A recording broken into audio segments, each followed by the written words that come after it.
So, Grandma, I understand that you were quite young at the time of the bombing. How old were you exactly? I was 7 years old. So, you were quite young, which means some of the stuff might be blurry?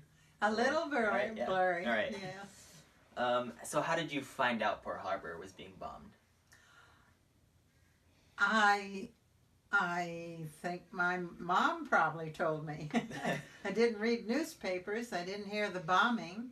So my mom probably told me. And so where were you at the time of the bombing? In Honolulu, Hawaii. Okay. Yeah. So you were pretty close. And we lived in Kahala, so okay. I think that was probably 20 miles away. Okay. Yeah.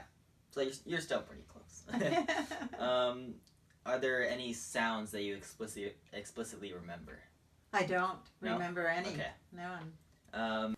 During the interview, I asked my grandmother whether or not she remembered how people reacted, to which she replied no. So here is a clip of how a newsreel reacted a couple weeks after the bombing.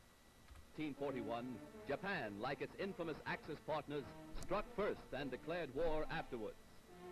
Costly to our Navy was the loss of war vessels, airplanes, and equipment, but more costly to Japan was the effectiveness of its foul attack in immediately unifying America in its determination to fight and win the war thrust upon it, and to win the peace that will follow.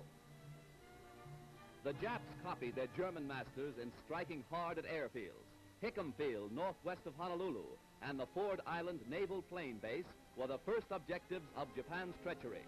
Scores of planes were bruised and battered by the Japs' aerial bombs. Many of these were demolished beyond repair. Direct hits were scored on hangars, and these were badly shattered. Equipment and airplane supplies were reduced to smoldering ruins. Here at the Naval Air Station is grim and positive evidence of Jap treachery. Here foul blows were struck, while Jap diplomats were talking peace in Washington. All right, what do you remember happened during the bombing? Was there anything that we had blackouts, I remember that. We had to turn out all our lights in the house so no one from outside could see. It needed to be completely dark at night in Honolulu. And then I remember there was barbed wire out in the ocean to prevent people from coming in to shore. Huh. So that was all, the barbed wire was to keep the Japanese out? And yes. The dark lights, that's that they couldn't see you in your home? Right.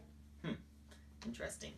And who was your father? What was his job? job? My father was a Navy surgeon, and he operated on the casualties from the bombing for, I think it was a day and a half to 2 days. Wow, so without rest. He did a lot of work. He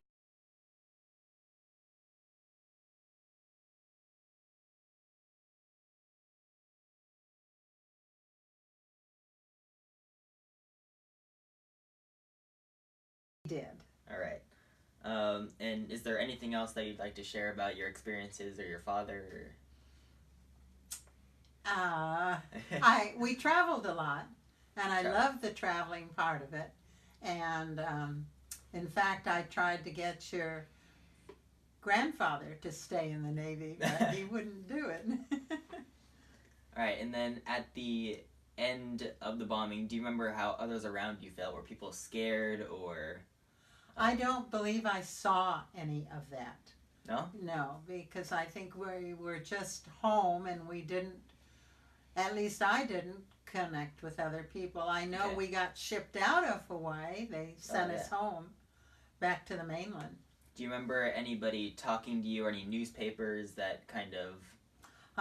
No, not at all. My mom had all that, and I have those newspapers, but I didn't read them at the time. All right. Yeah. Thank you. You're